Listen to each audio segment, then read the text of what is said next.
Halo semua, ketemu lagi di channel YouTube saya. Nah, hari ini saya akan membahas tentang cara menghitung tracking error dan information ratio. Perlu diketahui ini satu set. Jadi untuk menghitung information ratio diperlukan tracking error. Jadi kita harus hitung dua-duanya. Nah, kemudian studi kasusnya menggunakan IDX 30 versus Panin IDX 30. Nanti saya juga tampilkan kalau hitung pakai cara harian bagaimana, cara bulanan bagaimana, dua-duanya akan saya setahunkan. Perlu diketahui konsep daripada tracking error ini biasanya digunakan untuk reksadana indeks yang ingin meniru indeks tertentu. Ya, jadi tracking error biasanya diminta oleh regulator kepada perusahaan manajer investasi untuk ditetapkan dalam prospektus. Misalnya kita membuat reksadana IDX 30, kita menentukan tracking error-nya berapa. Gitu ya. Nah, dari tracking error tersebut baru bisa dihitung information ratio walaupun itu tidak ditentukan oleh regulator. Nah, step by step untuk perhitungannya sudah saya siapkan Excel-nya. Bapak Ibu bisa download di bagian caption-nya YouTube. Langsung saja ya. Saya geser dulu sedikit. Nah, jadi saya sudah siapkan Excel. Ini ada harian. Ini bulanan. Ya. Kadang-kadang saya masih bingung. Saya sudah kasih banyak video, cara ngitungnya gimana. Masih aja tanya mingguan gimana, ini gimana. Pada dasarnya, dalam menghitung risk and return, itu kita sebaiknya menyetahunkan. Kenapa? Karena risk free itu dalam tahunan. Deposito dalam tahunan. Jadi mau datanya harian, mingguan, bulanan harus kita setahunkan. Ya. Nah, jadi di sini adalah data harian daripada IDX 30, Panin IDX 30 sama IDX 30. Ini reksadana indeks. Ini data bulanan. Ya. Jadi seperti ini. Nah, jadi langkah pertama kita menghitung tracking error dulu. Jadi pertama kita hitung return hariannya. Oke, di sini copy ke bawah. Nah, untuk menghitung return harian ini kan ada A, ada B, gitu ya. Jadi kalau tracking error itu adalah standar deviasi daripada selisih return. Jadi kalau misalnya ada indeks sama ada reksadana indeks sama acuan, diselisihkan. Sama dengan ini kurang ini. Ke bawah. Oke. Nah, kalau sudah dapat, selanjutnya yang kita lakukan menghitung tracking error-nya. Jadi sama dengan standar STD EVA dari selisih ini. Kalau Anda Google, rumusnya rumusnya tracking error itu adalah standar deviasi daripada selisih return. Oke, terus sampai bawah. Nah, untuk informasi ya, Bapak Ibu, datanya sampai dengan 30 November.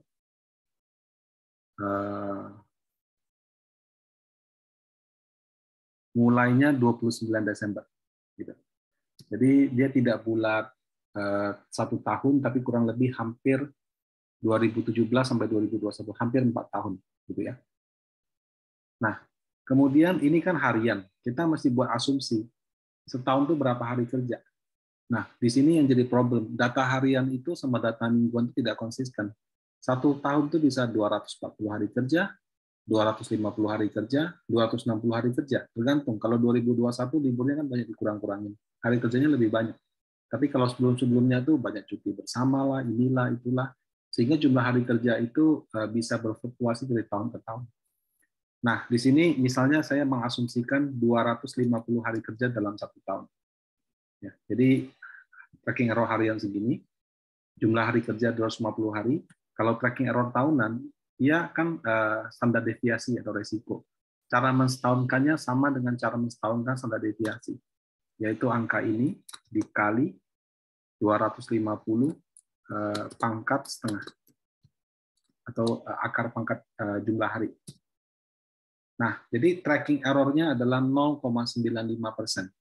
Cara bacanya apa? Artinya kalau return tahunannya misalnya IDX 30 10%, berarti return tahunan Panin IDX 30 secara historis berkisar di plus minus 0,95% seperti itu. Ya, jadi bisa positif, bisa negatif. Reksadana indeks yang bagus adalah reksadana indeks yang tracking error-nya mendekati 0. Misalnya kalau IDX 30, 10%, panen IDX 30, 15%, bagus nggak? Bagus return-nya. Tapi kalau tracking error-nya akan jelek. Kenapa? Karena tracking error itu dia maunya 0, kalau bisa 10 dan 10. Jangan lebih, jangan kurang. Gitu ya. Karena prinsip daripada reksadana indeks adalah menyamakan indeks. Kalau reksadana yang lain kayak Maxima, Prima, Ultima, infrastruktur, syariah, dan sebagainya itu mengalahkan indeks. Jadi kalau di atasnya nggak apa-apa. Jadi tracking error-nya kalau ada malah nggak apa-apa. Tapi kalau reksadana indeks, tracking error-nya kalau bisa mendekati 0. Nah, kemudian kalau mau menghitung information ratio, ya menghitung information ratio itu perlu return. Ya. Jadi kita perlu menghitung return di setahunkan dulu. Ini saya plus 1. Oke, copy ke bawah, ke samping dan ke bawah. Nah, geomin daripada IDX 30 adalah begini. Geomin, kita copy ke bawah.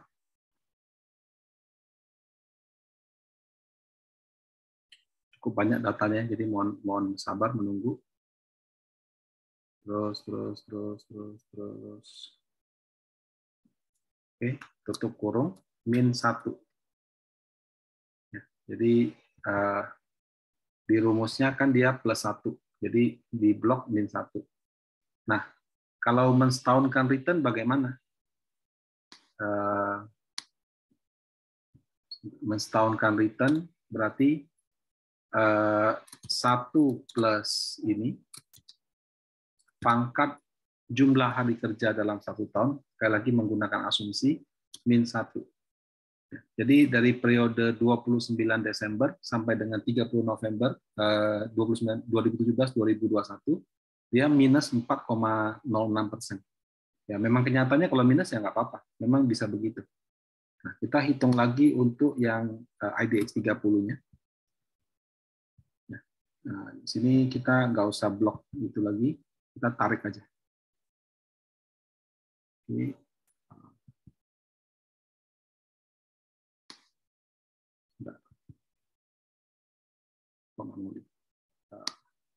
Nah, kita pindah di sini. Jadi nggak usah diblok dari awal lagi. Rumusnya juga sama.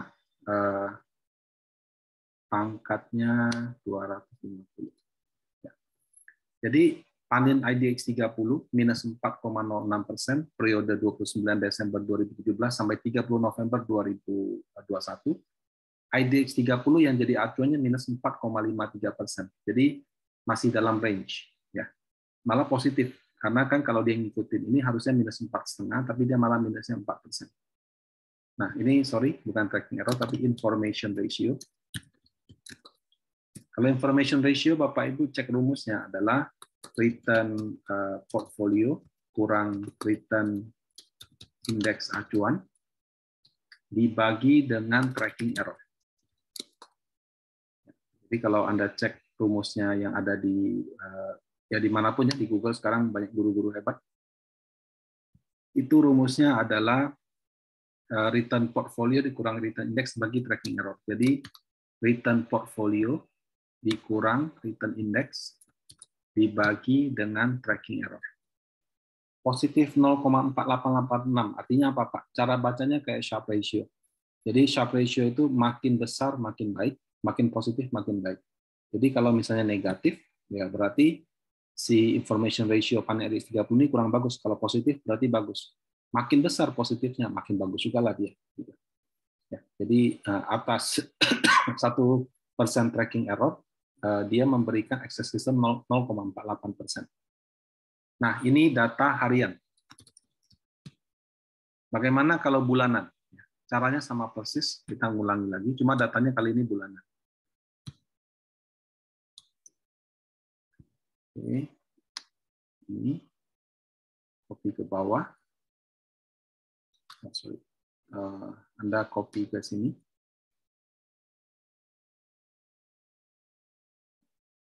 Oke. selisih, tinggal kita kurangi, copy lagi.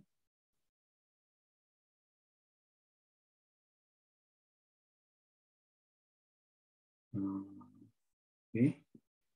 Nah, untuk keperluan menghitung geomin, ini return-nya +1. Kita copy lagi. Kemudian kita tarik ke bawah. Oke. Nah, kita ulangi langkah-langkah di atas. Jadi tracking error bulanan adalah standar deviasi daripada selisih.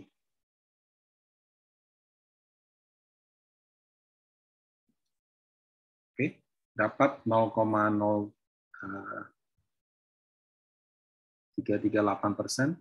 1 tahun itu 12 bulan. Jadi kalau kita setahunkan, maka ini dikalikan ini pangkat setengah atau di akar. Dapatlah 1,17%. Nah, geomin IDX 30, geomin ini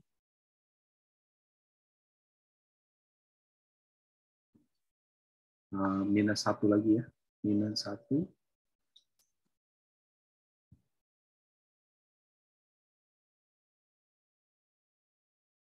Kemudian kita setahunkan 1 plus ini pangkat 12 min 1 minus 3,95%. Kita ulangin untuk IDX 30. Kita tarik ke sini.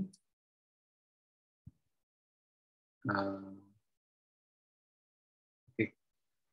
Nah, jadi ini dikoreksi, information ratio itu sama dengan return daripada produk atau portfolio dikurangi return daripada indeks acuan dibagi tracking error. Kita jadikan koma aja biar sama. Ya. Jadi information ratio menggunakan data bulanan yang disetahunkan 0,3840 ya. Ya, interpretasinya juga sama kayak dengan yang ini sub ratio. Jadi makin positif makin bagus dan makin tinggi makin bagus ya. Karena return-nya di atas indeks acuan walaupun minus, karena kan minus 4,4 sama minus 3,95. Nah, kalau kita compare nih sama harian ya. Misalnya saya compare di sini.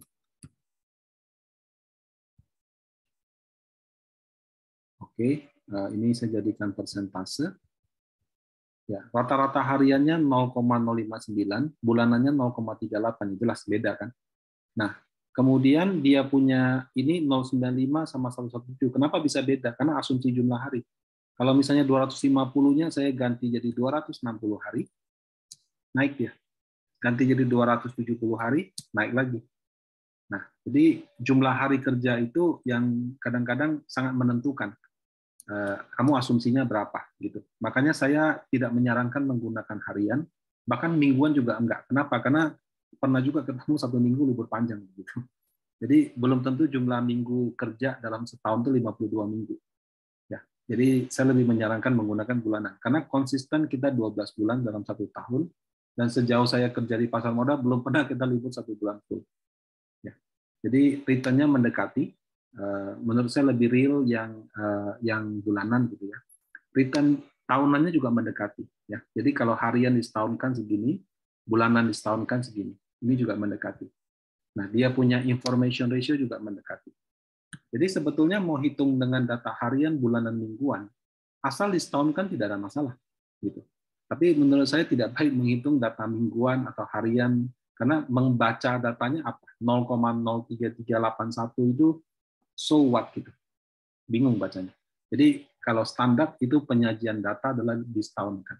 Dengan demikian kita bisa menganalisa dengan lebih baik. Dan ingat sekali lagi, information ratio dan tracking error biasanya digunakan pada reksadana indeks, ya, karena dia spesialis untuk mengukur antara reksadana indeks dengan indeks jadi acuan, dia punya selisih jauh atau dekat. Gitu. Kalau dia jauh, walaupun return-nya lebih positif, dianggap tidak bagus. Yang bagus itu adalah sama persis dengan indeks acuan. Nah, demikian sharing saya hari ini untuk information ratio dan tracking error. Semoga bermanfaat dan semoga hari Anda menyenangkan. Terima kasih.